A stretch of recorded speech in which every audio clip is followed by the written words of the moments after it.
எல்லோரும் நல்லா இருக்கீங்களா? இன்றைக்கி சௌ சாம்பார். அதுக்கு பாசிப்பருப்பு வந்து குக்கரில் வச்சோம்னா விழுன்னு ஆகிடும். அதனால் நான் பாசிப்பருப்பை இந்த அளவுக்கு வேக வச்சுருக்கிறேன்.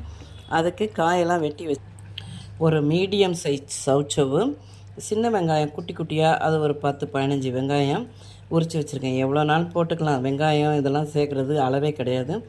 மிளகாய் ஒரு 2 கட் பண்ணி வச்சுருக்கிறேன். தக்காளி வந்து இந்த அளவு சைஸுங்க, அது ஒரு 2 தக்காளி கட் பண்ணி வச்சுருக்கேன். இது எல்லாம் ஒன்றா போட்டு வேக வைக்கணும்.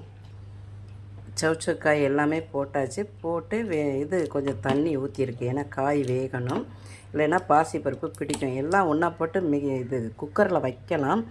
குக்கரில் வச்சோம்னா ரொம்ப விழுன்னு அந்த பாசிப்பருப்பு சாம்பார் மாதிரியே இருக்காது. இது பருப்பு வந்து ஒரு 3/4 வேக்காடு கொஞ்சம் நல்லா கொலன்னு போகாமல் ஓரளவு வேக வச்சு இந்த காய்களை ஒன்றா போட்டிருக்கேன்.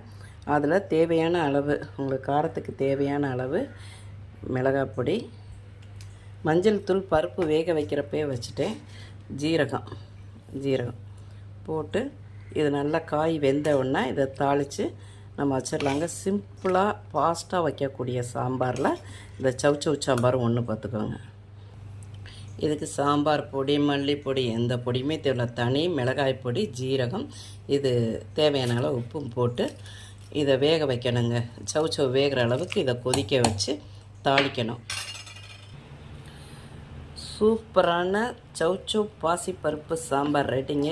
ஈஸி, சிம்பிள், அதிக மசாலா எதுவுமே இல்லாமல் வெறும் மிளகாய் பொடி, ஜீரகம் தான் போட்டிருக்கு.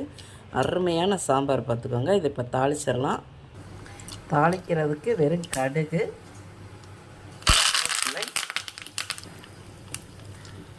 கொஞ்சோண்டு பெருங்காயம்,